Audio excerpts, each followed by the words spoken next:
Uh, ya di sini di dalam konteks ini Pak Dekan belum mau menyelenggarakan, tetapi ABI itu punya 7 pendidikan khusus. Jadi perpajakan, perbankan, pasar modal, insurance, kepailitan, fraud, dan satu lagi international trade. Jadi ada. Dan kalau Bapak membandingkan antara banking dengan insurance, itu sangat tepat, terutama kompleksitasnya sedikit berbeda, ya. Apalagi di dalam sekarang ini sama juga pemahaman masyarakat tentang asuransi belum cukup utuh, belum cukup baik mengenal apa yang disebut misalnya unit link, belum tahu apa yang disebut bagaimana, apa sih yang saya dapat tanggungan yang bagaimana kalau saya ikut di unit link itu, mana yang untuk dimainkan uangnya di pasar modal, mana yang untuk asuransi sendiri dan seterusnya. Dan kalau ada klaim, bagaimana klaim itu mesti saya bisa dapatkan, ya. Lalu kalau untuk manajemen asuransinya sendiri, tentu ya perhitungan tentang antara pasar ya, yang begini hebat dengan asuransi yang ada, sebenarnya Pak asuransi tidak mungkin bisa rugi. Tapi mengapa ada yang kolaps? Mengapa? Katakan, mengapa ada kasus Jiwasraya, di mana titik temunya dan di mana penyimpangannya, itu bahkan para lawyer pun belum tentu paham. Jadi alangkah baik kalau memang secara bertahap nanti Fakultas UPA 45 bisa menyelenggarakan bidang-bidang yang lain. Gitu. Saya tambahkan Pak Lukman, tentang lembaga keuangan dan lembaga perbankan itu adalah bagian yang integrated, ya, tak terpisahkan, ya. Di OJK itu ada istilah lembaga keuangan, ada lembaga keuangan perbankan, dan ada lembaga keuangan non-bank. Non-bank adalah asuransi. Memang dalam perjalanan ini saya sempat mengintip daripada program daripada Pak Petrus ini. Beliau luar biasa, saya kenal sudah cukup lama. Banyak sekali saya mengikuti perkembangan dilakukan beliau. Bahkan kalau kalian suka membuka YouTube, dan banyak sekali hal apapun tentang bisnis banyak beliau bahas. Hanya memang betul Pak Lukman menanyakan tadi, kok di sini banyak Pak Petrus banyak membahas tentang perbankan, tetapi harus juga ada perasuransian. Maka di lembaga ini memang ada lembaga pendidikan khusus perbankan, tapi tidak digandengkan atau dikaitkan dengan asuransi. No. Mungkin ada perkumpulan pengacara perbankan dan perasuransian. Artinya sekeping mata uang, pasti dibalik-balik sama, ada bank, ada asuransi, pasti suatu saat. Bahkan terpikir oleh saya, Pak Lukman, mungkin ini satu ide bagus juga. Bisa juga kita follower, artinya kita ikut Pak Lukman, Pak Petrus, kita bikin satu lagi, tapi namanya pengacara asuransi atau perbankan dan asuransi. Nah itu ada, memang belum ada. Saya pernah di Jakarta, saya sudah sounding, hubungi beberapa rekan-rekan yang pakar dalam perasuransian, coba kita bikin satu, saya bilang. Di Indonesia belum ada namanya perkumpulan pengacara perbankan dan perasuransian. Nah itu, jadi ini satu poin penting setelah kita pertemuan ini. Bisa juga nanti saya akan berkomunikasi dengan Pak Lukman dengan beberapa rekan yang tertarik tentang itu. Bisa juga perkumpulan pengacara perbankan dan perasuransian ada di Jogja sebagai kantor pusat. Boleh kan Pak ya? Boleh. Boleh. Tidak mesti di Jakarta. Kemudian cabang di seluruh Indonesia. Saya potong Pak, karena di perbankan atau di lembaga leasing itu mereka terkait, dan mereka risikonya rata-rata di insurance gitu, perselisihan mereka karena ada penggantian risiko kan. Nah pas awal pengajuan atau analisa, istilahnya kalau di perbankan analisa kredit lah seperti itu dilakukan di komite kredit biasanya. Nah di manajemen risikonya itu rata-rata nggak dibahas masalah itu. Nah setelah berjalan waktu, permasalahan terjadi. Nah, penyelesaian perbankan rata-rata sita aset atau segala macam. Nah, pengembangan ini bisa lari ke pidana juga.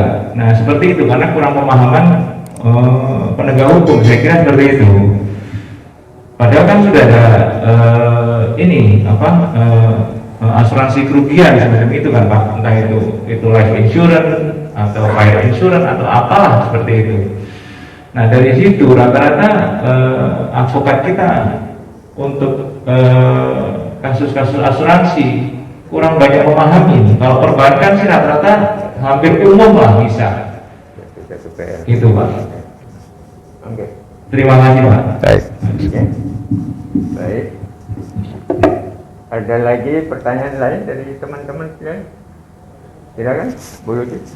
Ada?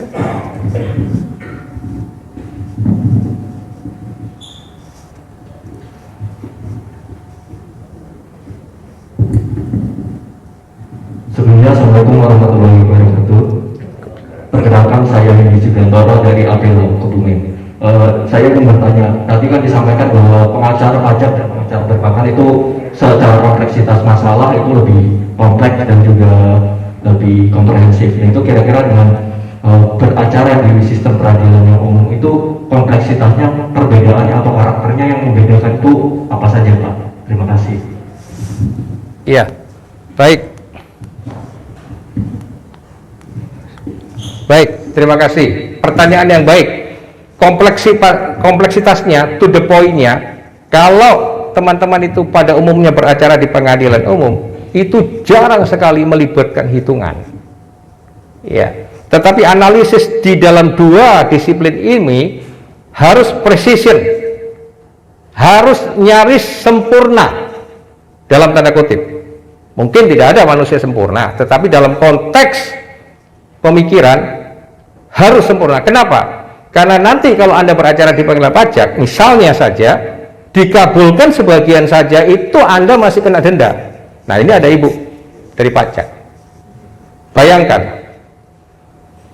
Jadi menganalisis itu tidak bisa lagi hanya dengan kualitatif seperti banyak teman-teman advokat lakukan selama ini, narasi melulu. Precision itu harus diikuti dengan hitungan. Itu namanya analisis, precision analysis gitu. Pendekatan kuantitatifnya harus ada. Pertarungan Anda di pengadilan pajak, ya, apalagi juga nanti kalau sengketa kredit, itu semua saya sudah sekian kali menjalankan perkara perbankan, itu harus dengan backup analisis yang baik. Nah, itu lag-nya di situ. Dan banyak sekali teman-teman advokat itu takut tuh kalau udah ada hitungan gitu, alergi, bukan bidang hukum katanya. Ya, makanya ini mohon maaf yang sebesar-besarnya teman-teman advokat itu. Lawyer, advokat yang paling gemilang sekalipun kalau kena pendekatan ini dia sakit kepala. Saya harus ngomong terus terang. Belajar bersama saya 3 hari pasti teman-teman sakit kepala. Karena harus bawa kalkulator, ngitung, analisisnya harus precision. Kalau tidak, menang dikabulkan sebagian yang ijmun menang, itu Anda didenda. Ini ada ibu perwakilan dari pajak, boleh dicek. Bayangkan, di lembaga keberatan Anda kalah didenda, menang dikabulkan sebagian, didenda 30%. Di banding Anda menang, didenda sebagian, dikabulkan sebagian, didenda 60%. Berarti strateginya harus memenangkan pertempuran dengan sempurna. Dan itu analisisnya harus kuantitatif. Itu tuh poinnya, ya. Tetapi pertanyaannya, apakah sungguh seorang lawyer nggak bisa hitungan? Bullshit, bohong, itu hoax. Dalam 3 hari saya akan bimbing Anda juga bisa masuk dalam hitung-hitungan itu, pasti. Tapi mulai mental blocknya tuh hilangkan. Jangan mengatakan saya lawyer nggak bisa ngitung, itu bidangnya accounting, salah. Di dalam seluruh undang-undang pajak tidak ada memastikan mewajibkan menggunakan accounting approach. Itu banyak salah kaprah. Nanti saya akan buktikan. Tadi saya katakan 30% peserta kami CPA. Ya, saya buktikan tidak ada pendekatan accounting yang sungguh accounting. Saya ngajar juga di akuntansi. Saya tahu berapa semester mereka dapat pajak itu. Paling mentok 2 semester, Pak. Jadi kalau bicara lemah, sama lemahnya 2 SKS juga masing-masing. Ya, jadi jangan termakan hoax. Jadi baik accounting maupun lawyer boleh bersama belajar di soal perpajakan dan perbankan. Sama analisisnya ini pendekatan kuantitatif semua dua-duanya kebetulan. Ya, jadi tidak boleh metodologi selama ini yang diajarkan di Fakultas Hukum itu selalu hanya kualitatif.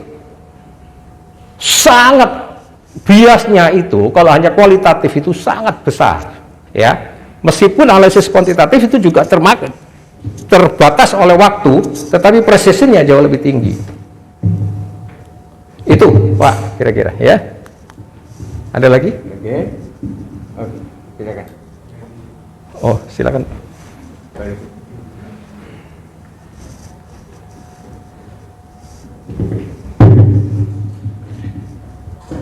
Izin Mbak, ini saya stafnya KAI, Pak. Iya, Kak, ya. Setelah saya mendapat undangan sama KAI, jujur saya tertarik, Pak. Ya. Masalah peradilan umum sudah biasa kita jalani. Ini masalah pajak ini memang spesifik sekali. Nah, pertanyaan saya yang pertama, yang untuk pajak. Apakah setelah kita pendidikan ini kita menyandang predikat pengacara khusus pajak? Yes. Apakah bersertifikat? Pertama itu, Pak. Yang kedua, kami ini sarjana hukum. Jujur saja soal pajak saya ngerti saya, Pak. Apakah kita juga dibekali dengan seluk-beluk soal pajak? Ya, untuk menghadapi persidangan di peradilan pajak. Yang ketiga untuk pajak juga, apakah pengacara yang beracara di pengadilan pajak itu pengacara khusus atau sembarangan pengacara bisa? Yang kedua mengenai perbankan, Pak, ini juga mungkin tidak aneh buat peradilan umum, terutama Undang-Undang 10 tahun 98. Kalau nggak salah ingat masih lama, atau ada yang baru seperti Pak Rektor sampaikan selalu berkembang, saya tidak mengikuti. Apakah yang dididik di sini oleh Pak Dekan dan Pak Petrus administrasinya perbankan atau tindak pidananya? Ya. Kalau tidak pidana mungkin buat saya sudah tidak aneh, jujur saja. Administrasi perbankan ini menurut saya sangat jelimet. Orang yang tidak serius mengikuti, saya rasa tidak akan bisa. Dengan pendidikan yang kita adakan antara Unsur Proklamasi dan AHBI, bisakah menjadikan kami ini ahli di bidang perbankan? Demikian, Pak. Terima kasih. Lebih kurang mohon maaf. Ya, baik Pak, terima kasih rekan saya sejauh dari KAI ya. Untuk dunia perpajakan tadi saya sudah katakan bahwa untuk menjadi seorang pengacara pajak, satu memang harus bersertifikat di bidang perpajakan. Syaratnya adalah tadi kompetensi, keahlian soal perpajakan. Itu disyaratkan secara tertulis dalam undang-undang. Ya, karena itu advokat itu tidak bisa beracara di pengadilan pajak. Jadi karena terganjal dengan syarat itu, ya. Nah, dengan mengikuti di sini, kurikulum kami itu bukan sekedar brevet ABC, bukan. Ini sekali lagi tanpa takabur, kelas brevet ABC itu lewat, itu bukan porsinya pengacara, gitu. Di dalam 3 hari yang begitu padat, kita mau belajar 3 dimensi. Yang namanya tax compliant itu hitung-hitungan saja dan ngisi SPT lalu lapor. Itulah ilmunya konsultan pajak, gitu. Tax compliant itu. Tetapi seorang konsultan pajak itu ABC termasuk levelnya. ABC itu level kalau di brevet. Tapi seorang konsultan pajak dia tidak belajar bagaimana teknik counterfiling terhadap tax audit, gitu. Ya, teknik counterfiling ini harus dipelajari secara khusus. Yang kedua, bagaimana tax litigation, gitu. Baik tax litigation yang sifatnya administratif di pengadilan pajak maupun yang pidana pajak. Dua-duanya kita pelajarin. Jadi itu keunggulan seorang pengacara pajak dibanding dengan seorang advokat umum. Dan itu juga keunggulan pengacara pajak dibanding konsultan pajak gitu. Secara kompetensi. Dan tadi saya katakan alumni di sini disumpah di pengadilan tinggi. Jadi dengan demikian firm bahwa dia adalah pengacara. Basnya itu bunyinya pengacara pajak.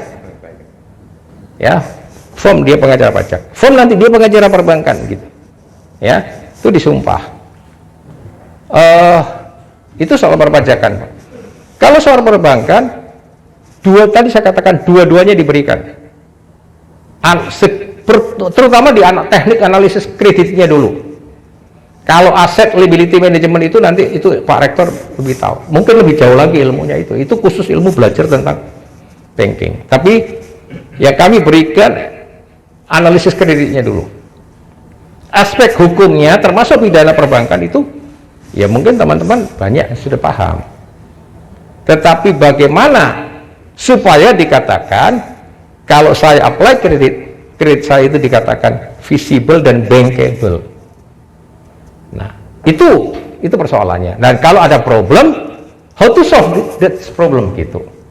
Ya, tidak begini, pendekatan dalam hukum ekonomi itu tidak bisa hanya sekedar dengan kekerasan, dengan kaku.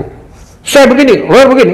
Itu paradigma lawyer yang kaku gitu. Yang kita lihat selalu selama ini. Ketegasan di economic lawyer itu berbeda karena dia memahami aspek bisnisnya. Jadi dia harus mencari jalan keluar yang pidana, yang keras itu adalah benar-benar ultimum remedium gitu. Jadi jangan paradigmanya harus berubah nanti. Gitu. Ya. Itu saya kira sekilas Pak. Terima kasih. Baca dah, silakan.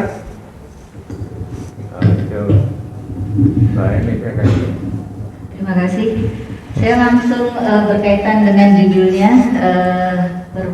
pajak dan perbankan yang berkaitan dengan uang. Pertanyaan saya simpel Pak, kapan pelaksanaannya, kemudian teknisnya apakah kita akan offline atau online, biayanya berapa, itu saja. Nanti inilah. Bahkan hal itu Mbak Eni, saya sudah mempersiapkan. Apakah nanti kita akan mengeksekusinya pada tempat ini, pada kesempatan ini? Kiranya kapankah kita akan lakukan itu?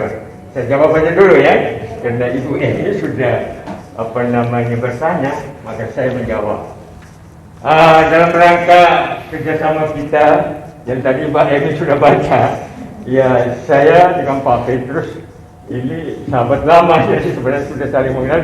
Bahkan saya meyakini bahwa beliau ini kompetensinya luar biasa, ya. Jadi saya mereserve, artinya saya memberi garansi. Anda tidak mungkin kecewa dengan beliau, ya. Dan saya pernah bertanya suatu waktu, Pak Petrus, kalian kan profesional, kalian kan mobile 1 kali 24 jam. Apakah tidak ada semacam staff atau asisten atau sebagai pengganti? Jawabnya gitu sekali, tepat sekali. Ini profesionalisme, ini profesi saya. Profesi memang dibayar mahal kan, dan beliau lakukan sendiri. Yakin dan percaya, maka kalau ini kita selenggarakan di Yogyakarta, beliau sendiri Pak. Beliau akan datang, saya bookingkan hotel, dan beliau stay di situ bisa 1 minggu, tidak pernah balik-balik lagi. Nanti selesai baru kembali. Oke. Mbak Emi, sebagaimana tadi dipertanyakan atau menanyakan, event ini ada 2 kelompok besar yang saya katakan, yaitu perpajakan dan perasuransian. Perbankan. Perpajakan dan perbankan. Bisa equal, tapi saya jadwalkan begini. Saya sudah bisik sama Pak Petrus, setelah kita PKS, ini saya akan eksekusi. Oke, Bung, panggil saya Bung. Ya Bung, oke, siap, saya bilang. Bung, backup saya.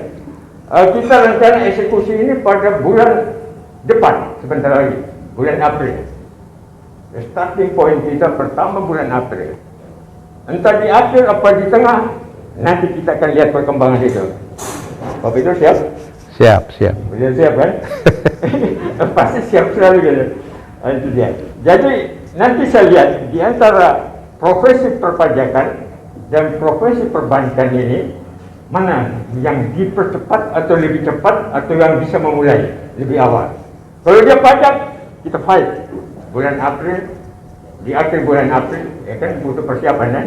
Kita eksekusi salah satu. Pajak oke, kita jalankan. Kalau ada perbankan, oke, kita jalankan. Nanti Mei satu kali lagi. Jadi dua batch berbeda. Ya, artinya perpajakan, kemudian perbankan. Itu gambarannya. Kalau soal biaya, Pak Petrus yang menyampaikan. Tapi saya udah bilang profesionalisme. Tidak ada yang murah kan. Saya kalau dibayar murah nggak mau. Apalagi Pak Petrus ya. Saya nggak tahu. Ya, jadi Ibu tadi bicara ini dua-duanya terkait uang. Oh, itu benar sekali, Bu. Bukan kita mata duit, tapi memang bidang ini bidang uang. Jadi kalau kita menjadi pengacara di bidang perpajakan atau di bidang perbankan, tidak boleh ada satu klien pun membohongi kita, Pak, termasuk membohongi dengan air mata. Mohon maaf, saya udah nggak punya uang. Pasti itu kebohongan. Karena orang yang membayar pajak adalah orang yang membayar dari yang disebut ability to pay taxes-nya. Dan orang yang punya kredit berarti dia yang tadi saya katakan, awalnya bisnisnya sudah visible dan bankable. Jadi pasti orang-orang yang beruang, dan itu memang hukum ekonomi, ya. Karena itu nanti tarif-tarif lawyernya pun terhitung secara kuantitatif. Mengapa saya mengutip fee sebesar ini kepada Anda? Ada pertanggungjawabannya. Ya seperti sekarang, mohon maaf nih, banyak advokat sekian, atau kalau enggak, mohon maaf nih, pada sisi yang ekstrim yang lain hanya mau dibayar operasional, nanti success fee. Itu semua tanpa hitungan yang kuantitatif. Nanti di dalam dunia ini kita memungut fee pun dengan hitungan yang dapat dipertanggungjawabkan. Mengapa saya meminta sekian dari Anda? Nah, oleh karena itu, setelah selesai belajar ini, maka dia bukan downgrade, bukan turun, dia upgrade kelasnya, dia naik kelas. Nggak boleh lagi ada yang menghargai Anda, maaf kata nih, dalam tanda kutip, dengan murah. Nggak boleh lagi, ya, nggak bisa lagi begitu. Ini Perjakin, Perbankin, itu bukan organisasi massa, tapi organisasi profesional. Sedikit orangnya, Pak, tetap kami yang di perbankan itu kurang lebih baru 300 orang, di pajak itu baru kurang lebih 200 orang.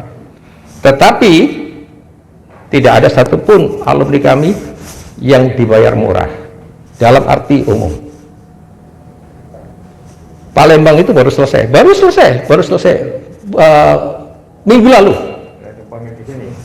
Sayang, itu sudah satu orang di kelas itu sudah langsung menerima.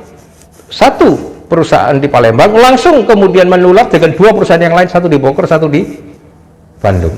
Bayangkan. Dan dibayar dengan ratusan juta secara hitungan, bukan ngawur. Bukan karena saya top, saya bukan. Nama saya hebat. Dibayar enggak. Anda saya tarik sekian itu karena ada hitungannya gitu. Mulai ya menjadi lawyer yang demikian. Jadi nggak boleh ngawur. Ya, dibayar sekian itu ada pertanggungjawaban ekonomisnya, bukan main asal tarik.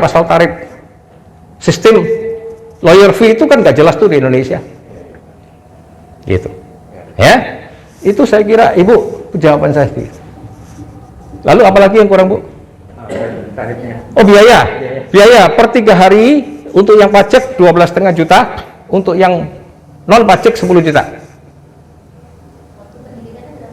3 hari itu yang crash program. Kalau yang mau 1 minggu penuh, bukunya kurang lebih 6-7 buku, 25 juta, Senin sampai dengan Sabtu. Bagaimana? Biaya tadi apakah sudah termasuk penyumpahannya? Oh, belum, itu hanya khusus biaya pendidikannya tok, belum member fee dan belum penyumpahan, ya. Dan itu investasi yang seumur hidup. Kalau nanti Ibu sudah, misalnya ini setelah itu dapat klien, itu nggak ada apa-apanya Ibu. Nilai uang itu sudah nggak ada apa-apanya lagi. Jangan pun 2-3, satu klien saja sudah nggak ada apa-apa. Karena tidak ada nilai, tidak ada di dalam perpajakan dan perbankan yang hitungannya tadi saya katakan murah dalam tanda kutip, nggak ada. Ya, itu bukan untuk karena kita money oriented, sombong, bukan. Tapi itulah kewajaran. Karena tadi dua keunggulan, gitu. Ya, saya kira itu ya, Ibu.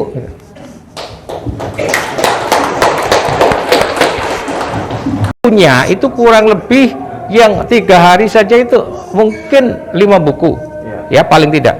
Yang seminggu itu 7 buku, yang 6 hari itu kira-kira 7 buku. Ya, kalau Ibu menguasai itu, saya jamin itu pasti jagoan dah. Ya, pasti jagoan. Dan 3 hari itu dari jam berapa? Dari rata-rata 8 jam. 8 jam. Ya, rata-rata. 8 jam, luar biasa. Dan pengalaman saya tidak pernah ada yang ngantuk. Ya. Tidak pernah ada yang ngantuk, Pak Rektor. Itu pengalaman. Itu yang menarik ya. Ya. Gitu. Oke, jadi itu gambarannya, dan saya juga sudah diberikan ada chipnya untuk alumni dan dosen ada, tapi itu tarif khusus. Itu ya, itu rahasia beliau lah ya. Saya nggak itu. Tapi kalau mau daftar saya pertama, Pak. Saya daftar pertama Perjakin punya ya, pajak dan juga perbankan juga. Saya mau ikut, Pak. Nanti Pak Rektor juga pasti. Karena Pak Rektor ini adalah juga advokat. Oh, ya, luar biasa, Pak. Waduh, lengkap. Juga. Nanti akan menarik kalau Pak Rektor ikut, pasti diskusinya. Wih. Nah, ikut bersama angkatannya beliau, Ya. itu pasti nggak rugi tuh. Nggak rugi. Iya. Saya mereferensikan Pak Rektor. Nanti nggak rugi. Saya ikut, ya, kita ikut sama-sama ya. Ya. Kemudian ada juga Kaprodi saya juga siap ikut, kemudian ada juga di kantor ikut. Kemudian yang lain nanti kita kondisikan supaya kita segera kita eksekusi. Berapapun jumlahnya itu pasti saya akan permisi sama beliau. Kira-kira sudah layak atau belum ini kita eksekusi gitu. Kalau sudah cukup kita cobalah. Ya bikin catatan lah. Setidak-tidaknya Jogja pertama kali menyelenggarakan Perjakin ini ya. Tadi izin Pak Dekan, saya tanya ke beliau, ke Ibu Wakil Kanwil, berapa KPP di Jogja? 5, betul ya Bu ya? Nah, kalau itu ya indikasi Jogja itu kota besar atau tidak. Pertama lihat dari KPP-nya itu, kalau perpajakan. Kalau sudah ada 5, satu kabupaten, satu KPP, itu berarti sudah berkelas kota ini.